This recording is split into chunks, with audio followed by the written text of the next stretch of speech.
it'll be hardly surprising to anyone who's gamed that much that another really scary series is the Silent Hill series, most notably Silent Hill 2.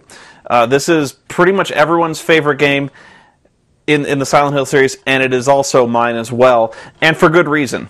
This is another game where the character is a very tragic hero with a very interesting character arc, where you don't know much about him later at the beginning, but later on, as you learn more and more, you can see how his character is very tragic and pretty much irredeemable.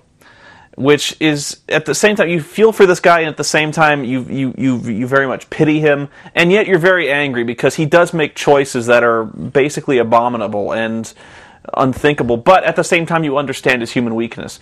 And this game does build a legitimate atmosphere of tension and dread, and you can easily see why this is a good game. I also very much liked Silent Hill 3, and I didn't like it at first because this game is comparatively much harder. And I was really frustrated by the game. I couldn't play it the same way I played Silent Hill 2, which I was able to kind of fight through without much difficulty. I think this game is much easier than number 3.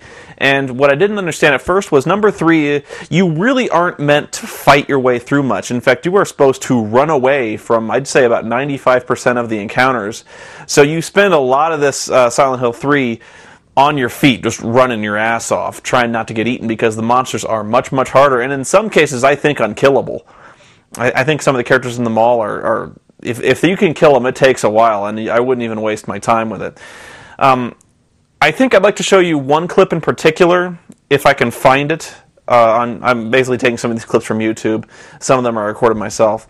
But the one moment that really sealed the deal for me in Silent Hill 3 was a moment where I think you're in a room with lots of mirrors on one wall. And if you've played it, you know this one already. You walk into the room and you can see your reflection in the mirror.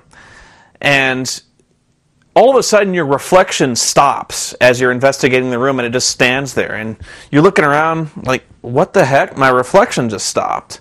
And the music kind of cuts out. I think you can kind of hear this low hum. And you're like, well, that's weird. And you try to leave, and the door's locked. You can't get out.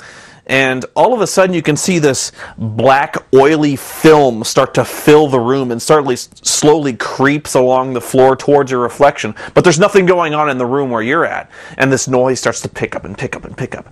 And you can see the oil creeping towards your reflection. The reflection's not moving. Oil starts to crawl up the reflection's legs. And you're like, what the fuck is going on? And like you can see like blood, I think, dripping from the ceiling and the walls and stuff like that. All of a sudden the oil is covering your character's body. And you're like, what the fuck is going on?